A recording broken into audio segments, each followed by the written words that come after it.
Hi violinists of YouTube. In this video, I'm going to be exploring another way for you to reduce the amount of shakiness in your bow. Stick around to the end of the video, you don't want to miss this. Hi there, my name is Eric, I'm a violinist. If we're meeting for the first time, thanks for coming across the channel. If you haven't done so already, please make sure to hit the subscribe button. Hit the bell notifications, that way you get notified for when new videos come out. It also helps out the channel to provide more videos for you. If you're a beginner, you're probably wondering how to reduce a shaky bow, and in this quick tutorial, I'm going to share with you how. The shakiness of the bow happens because of a couple of factors. Number one is that you don't have a good grip of your bow. I would advise you to go into my channel, check out some other videos on how you can hold the violin bow, or even ask your teacher what is the most appropriate way for you to hold the bow, because that's going to help you reduce the shakiness of your bow. Secondly, it all depends on the amount of weight you put on the violin bow. For instance, let's say I'm going to have a violin bow right over here, and then I need to make sure I have a good bow grip for me to go all the way and then go back. And actually, I'm going to move back a little bit so that we get a better view on how my arm is acting. And the moment you pronate too much this way, you could probably hear that there's a bit of shakiness in the sound, especially in the middle of the bow. So if I'm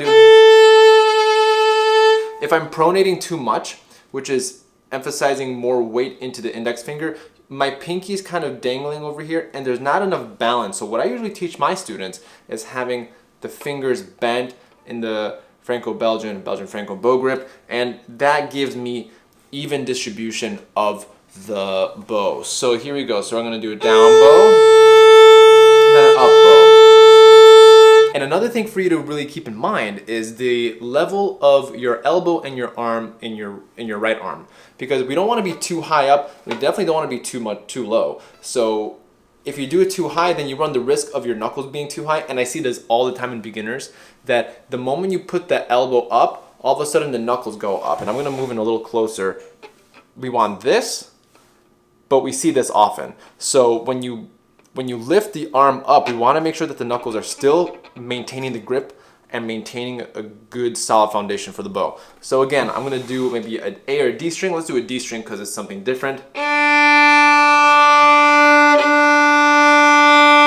Actually is something that I want to emphasize, and that is pulling the string. A lot of teachers will emphasize putting a more weight of the hand or of the arm into the string. However, if you want to have a listen to my recent conversation with concert master of the Philadelphia Orchestra, David Kim, he talks about a sticky bow, and that's the best way for you to get a sound. And if you press too much on the very top of the string, you're more likely to actually make it shaky. So those are my three things. Make sure that you have a good bow grip.